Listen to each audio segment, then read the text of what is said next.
घुसपैठिए आतंकी लोग नेपाल की धरती पे आकर के भारत में दहशत फैलाना चाहते हैं।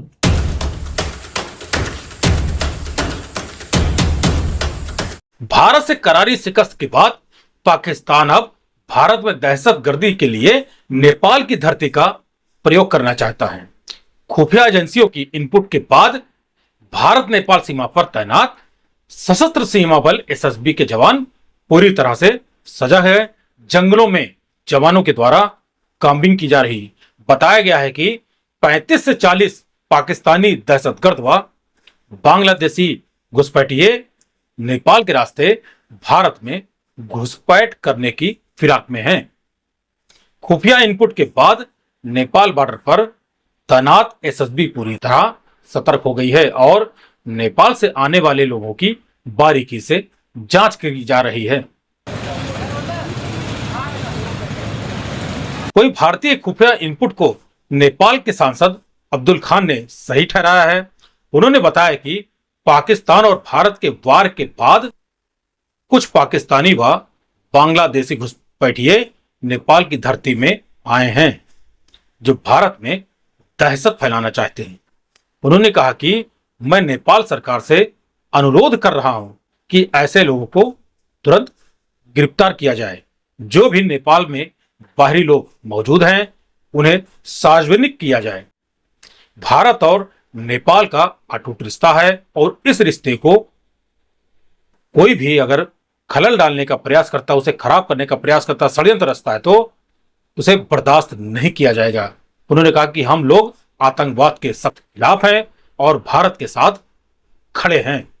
नेपाली सांसद के इस बयान के बाद साफ हो गया है कि नेपाल में आतंकी फैक्ट्री चल रही है। आतंकी नेपाल में पनप रहे हैं। नेपाल सरकार कुछ नहीं कर पा रही है। नेपाल में कई संदिग्ध स्थान है जहां पाकिस्तानियों का आना जाना रहता है।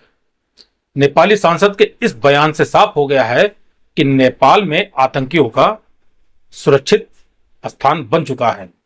इसलिए नेपाल की सरकार को कड़े कदम उठाने की जरूरत भी है।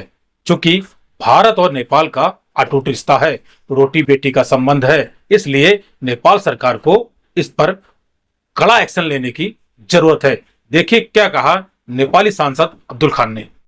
नमस्कार, मैं अब्दुल खान, प्रतिनिधि सभा सदस्य, पूर्व मंत्री, हाल उद्योग संसदीय समिति के सभापति। मैं खास करके आतंकवाद के खिलाफ और शांति पक्षधर के रूप में हूँ। मैं भगवान गौतम बुद्ध और पशुपतिनाथ की धरती पे कभी भी आतंक को नहीं देखना चाहता हूँ और कोई भी दुनिया में यदि आतंक के खिलाफ है तो मैं उसके साथ। और यदि निर्दोष लोगों की हत्या होती है, निर्दोष लोग मारे जाते हैं, उसके खिलाफ भारत यदि एक्शन लेता है, पाकिस्तान के खिलाफ, बांग्लादेश के खिलाफ या अन्य किसी आतंकवाद विरोधी गतिविधि के खिलाफ, तो मैं भारत के साथ रहूंगा। और मैं सभी पूरी दुनिया से अपील करता हूं कि सब लोग भारत का साथ दें, क्योंकि आतंकवाद कोई भी मानवता के लिए नहीं है, किसी के लिए नहीं है, सभी के लिए वह हानिकारक है। इसलिए आतंकवाद के खिलाफ खड़े रहना हमारा, मजबूती से खड़े रहना हमारा मकसद होना चाहिए। और खास करके अभी पिछले समय में जो भारत और पाकिस्तान का वार चला, उसके बाद में कुछ घुसपैठिए आतंकी लोग नेपाल की धरती पे आकर के भारत में दहशत फैलाना चाहते हैं। मैं इसके सख्त खिलाफ हूँ और मेरी कड़ी नजर है उन लोगों के ऊपर। और मेरा नेपाल सरकार से विनम्र अनुरोध है, अपील है कि ऐसे लोगों को तुरंत के तुरंत गिरफ्तार किया जाए और ऐसे लोग जहां रह सकते हैं अड्डे का जो है छानबीन किया जाए। और जो भी बाहर के लोग हैं नेपाल के भीतर, उनको सार्वजनिक किया जाए। अच्छे लोग हैं अच्छे तरीके से रहने दें और बुरे लोग हैं तो उनको जो है हमारी धरती पे रह करके, जो हमारा भारत और नेपाल से रिश्ता है, ऐतिहासिक रिश्ता है, सामाजिक रिश्ता है, सांस्कृतिक रिश्ता है, उसको उसमें खलल करने का जो भी काम करेगा, मैं उसके सख्त खिलाफ हूँ।